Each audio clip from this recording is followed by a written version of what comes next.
નમસ્કાર, સ્વાગત છે આપનું રંગત ચેનલમાં. હું સિદ્ધિ કમાણી રોજ તમને અવનવી વાનગીઓ શીખવું છું.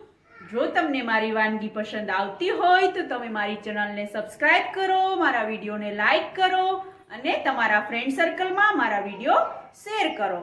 તો રોજ આવી અવનવી વાનગીઓ આપણે બનાવતા શીખીએ છીએ. તો આજે આપણે એક મસાલા સબ્જી બનાવતા શીખીશું, મસાલા દહીં ભીંડી. તો ચાલો આજે આપણે બનાવવાનું શરૂ કરીએ મસાલા દહીં ભીંડી. મસાલા દહીં ભીંડી બનાવવા માટેના ઇન્ગ્રેડિયન્ટ્સ જોઈ લઈએ આપણે. મેં 250 ગ્રામ ભીંડા લીધા છે, જેને ધોઈ કોરા કરી અને 1 ઇંચના ટુકડામાં સમારી લીધા છે. અડધી વાટકી દહીં, 1 ટામેટાની પ્યોરી કરી લીધી છે, 1 ડુંગળીની પેસ્ટ છે, ઝીણી સમારેલી કોથમીર અડધી વાટકી, જરૂર મુજબ તેલ લેવાનું છે અને મસાલો બનાવ્યો છે એ મસાલો મેં ચણાનો લોટ, સિંગદાણાનો ભૂક્કો, લાલ મરચું, હળદર, કોથમીર, આદુ મરચાંની પેસ્ટ નાખીને જે બનાવ્યો છે એ પોણી વાટકી લીધો છે. જીરું આખું, 4 થી 5 મીઠા લીમડાના પત્તા, લાલ મરચું પાવડર 2 ચમચી, 1 ચમચી હળદર, 2 ચમચી ધાણા જીરું પાવડર, 1 ચમચી રાઈ, 2 ચમચી આદુ મરચાં લસણની પેસ્ટ, ગરમ મસાલો જો તમે ખાતા હોય તો, ન ખાતા હોય તો તમે સ્કીપ પણ કરી શકો છો, અને નમક જરૂર મુજબ. તો ચાલો હવે આપણે બનાવવાનું શરૂ કરીએ મસાલા દહીં ભીંડી બનાવવા માટે આપણે હવે ગેસ ચાલુ કરી એક પેન ગરમ કરવા માટે મૂકીશું. પેન ગરમ કરવા મૂકીએ એની અંદર આપણે જરૂર મુજબ તેલ એડ કરવાનું છે. ભીંડામાં તેલનું પ્રમાણ વધારે રાખવાનું, કારણ કે ભીંડા ચીકણા હોય છે. તો આપણે એમાં 5 થી 6 મોટી ચમચી તેલ નાખીશું. તો આપણે ભીંડાની અંદર તેલનું પ્રમાણ વધારે રાખશું તો આપણું શાક એકદમ ચીકાશવાળું નહીં પણ એકદમ સૂકું બનશે. તો આપણે ભીંડાના શાકમાં તેલનું પ્રમાણ વધારે રાખીશું અને તેલ ગરમ થાય એટલે આપણે વઘાર કરીશું. વઘાર માટે મેં ગ્રેવી બનાવી છે, ડુંગળી અને ટામેટાની પેસ્ટ બનાવી છે. તો તમે પણ જ્યારે મસાલા દહીં ભીંડી બનાવો ત્યારે પહેલાં ડુંગળી અને ટામેટાની ગ્રેવી અલગ અલગ બનાવવાની છે. બંને જોડે બનાવશો તો ટેસ્ટ સારો નહીં આવે. પહેલાં આપણે ડુંગળી સાતળશું, પછી ટામેટા એડ કરીશું. તો તેલ ગરમ થાય પછી આપણે એની અંદર વઘાર માટે જીરું, રાઈ અને મીઠા લીમડાનો વઘાર કરીને સબ્જી બનાવીશું. તો હવે આપણું તેલ ગરમ થઈ ગયું છે. તો આપણે ચેક કરીશું આપણું તેલ ગરમ થયું કે નહીં. તો એની અંદર આપણે સહેજ જીરું નાખીને ચેક કરીશું તેલ ગરમ થયું કે નહીં. હજુ આપણું તેલ ગરમ થયું નથી. તેલ ગરમ થાય પછી આપણે મસાલા દહીં ભીંડીનો વઘાર કરીશું. મસાલા દહીં ભીંડીમાં જ્યારે પણ તમે મસાલા દહીં ભીંડી બનાવો ત્યારે દહીં નાખો તો લાસ્ટમાં જ દહીંનો ઉપયોગ કરવાનો છે, નહીંતર દહીં શાકમાં નાખશો તો દહીંના ફોદા ફોદા થઈ અને શાકનો ટેસ્ટ બગડી જશે. એટલે જ્યારે બી આપણે દહીં ભીંડી કે કોઈ પણ સબ્જીમાં દહીં એડ કરો ત્યારે ગેસની ફ્લેમ બંધ કરી પછી જ દહીં એડ કરવાનું, જેથી દહીંનો ટેસ્ટ એવો ને એવો જળવાઈ રહે. તો કોઈ પણ સબ્જી આપણે બનાવીએ ત્યારે દહીં એડ કરતી વખતે ખાસ ધ્યાન રાખવાનું. હવે આપણે વઘાર કરવા માટે તેલ ગરમ થાય એટલે આપણે મસાલા દહીં ભીંડીનો વઘાર કરીશું. આપણું તેલ ગરમ થઈ રહ્યું છે, તમે જોઈ શકો છો.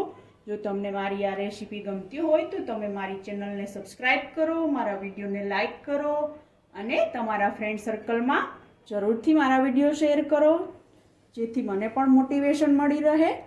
અને તમે પણ આ રેસીપી ઘરે જરૂરથી ટ્રાય કરો અને તમને આ રેસીપી કેવી લાગી તે મને કમેન્ટમાં જરૂરથી જણાવજો. તો હવે આપણે મસાલા દહીં ભીંડીનો વઘાર કરીશું. તો સૌપ્રથમ આપણે તેલની અંદર જીરું એડ કરીશું. જીરું અને પછી રાઈ એડ કરીશું. જીરું રાઈ તતડી જાય પછી આપણે એની અંદર મીઠા લીમડાના પત્તા એડ કરીશું. એ બરાબર સંતળાઈ જાય પછી થોડી હળદર એડ કરીશું. થોડી જ હળદર એડ કરવાની છે પહેલાં, પછી આપણે પેલી હળદર પછી વધારાની હળદર એડ કરીશું. હવે આપણે એની અંદર આદુ મરચાં લસણની પેસ્ટ એડ કરીશું અને એને સાંતળીશું. એ વ્યવસ્થિત સંતળાય પછી આપણે એની અંદર ગેસની ફ્લેમ સ્લો કરી દેવાની છે આદુ મરચાં લસણની પેસ્ટ એડ કરીને. હવે આપણે એની અંદર ડુંગળીની પેસ્ટ એડ કરીશું. ડુંગળીની આદુ મરચાં લસણની પેસ્ટ સંતળાઈ જાય પછી આપણે એની અંદર ટામેટાની પ્યોરી એડ કરવાની છે. તો આ પ્રોપર રીતે સંતળાય પછી જ આપણે એમાં ટામેટાની પ્યોરી એડ કરીશું. તો હવે આપણે ડુંગળી આદુ મરચાં લસણની પેસ્ટને ગેસની ફ્લેમ મીડિયમ રાખીને પકાવીશું. એ પાકી જાય ને તેલ છૂટું પડવા લાગે પછી આપણે એની અંદર ટામેટું એડ કરીશું અને ટામેટું વ્યવસ્થિત પાકે પછી આપણે એની અંદર નમક એડ કરીશું. તો આપ તમે જોઈ શકો છો આપણી ગ્રેવી મસ્ત રીતે પાકી રહી છે. હવે આપણે એની અંદર થોડું ડુંગળી ટામેટું લસણ ને બધું સંતળાય પછી જ આપણે ટામેટાની પ્યોરી એડ કરવાની છે.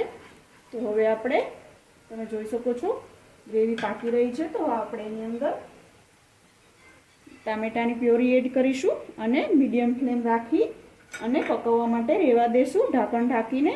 તો આપણી ગ્રેવી પાકવા માટે રેડી થઈ રહી છે. તો હવે આપણે ગ્રેવીને પ્રોપર રીતે મિક્સ કરી અને પાકવા માટે ગેસની ફ્લેમ મીડિયમ રાખીને રહેવા દેશું ઢાંકણ ઢાંકીને 5 થી 10 મિનિટ માટે. તેલ છૂટું પડે ત્યાં સુધી આપણે ગ્રેવીને પકવવાની છે. તમે જોઈ શકો છો આપણી ગ્રેવી પાકી ગઈ છે. તો હવે આપણે એની અંદર 1 ચમચી નમક એડ કરીશું. નમક એડ કર્યા પછી આપણે એની અંદર સમારેલા ભીંડા એડ કરીશું અને પ્રોપર મિક્સ કરી લઈશું. ગ્રેવી બધા ભીંડા ઉપર આવી જાય એ રીતે.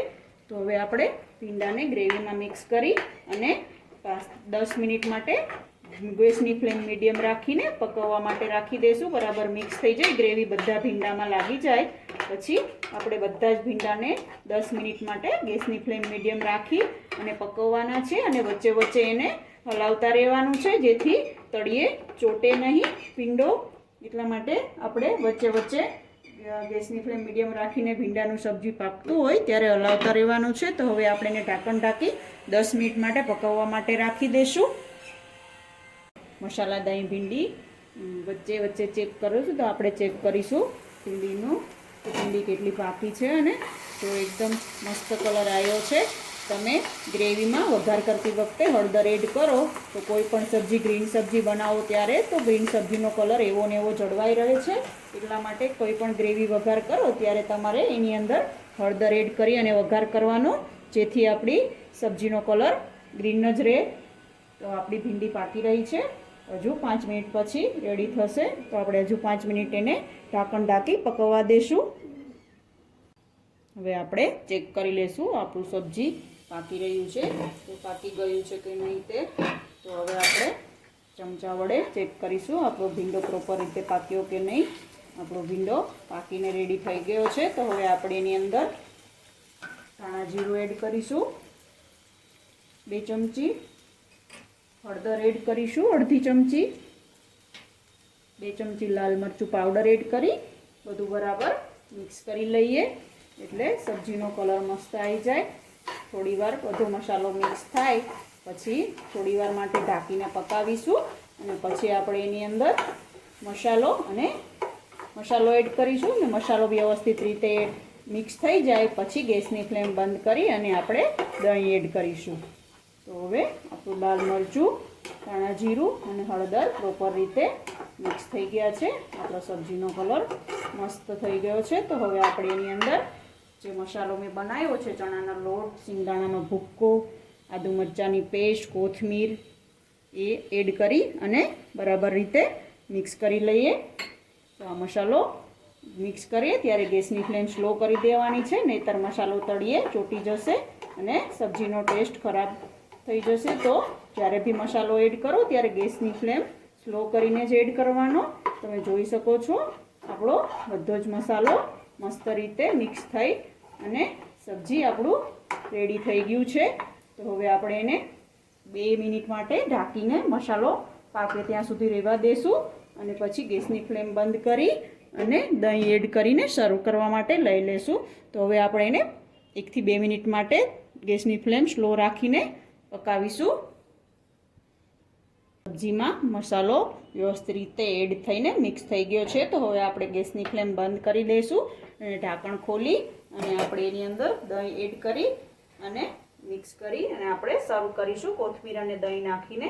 તો આપણે 3 થી 4 ચમચી દહીં એડ કરી અને સબ્જીમાં પ્રોપર રીતે મિક્સ કરી લેવાનું છે અને પછી આપણે સબ્જીને સર્વ કરવા માટે લઈ લઈશું.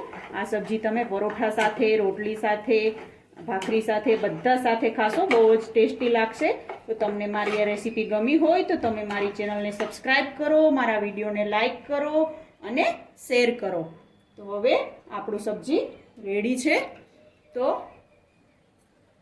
તો હવે આપણે એને સર્વિંગ પ્લેટમાં કાઢી સર્વ કરવા માટે લેશું અને કોથમીર અને દહીં વડે ગાર્નિશ કરી સર્વ કરીશું.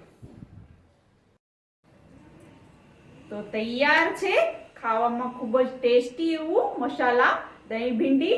આ સબ્જીને તમે પરોઠા સાથે, થેપલા સાથે, ભાખરી સાથે, પૂરી સાથે બધા સાથે ખાશો તો ખૂબ જ ટેસ્ટી લાગશે. જો તમને મારી આ રેસીપી ગમી હોય તો તમે મારી ચેનલને સબસ્ક્રાઇબ કરો, મારા વિડીયોને લાઈક કરો અને તમારા ફ્રેન્ડ સર્કલમાં મારા વિડીયો જરૂરથી શેર કરો. અને તમે પણ ઘરે આ રેસીપી જરૂરથી ટ્રાય કરો અને તમને આ રેસીપી કેવી લાગી તે મને કમેન્ટ બોક્સમાં જરૂરથી જણાવો. તો રોજ આવી અવનવી વાનગીઓ જોવા માટે જોતા રહો રંગત, ખાણીપીણીના શોખીન ગુજરાતીઓની. Thanks for watching.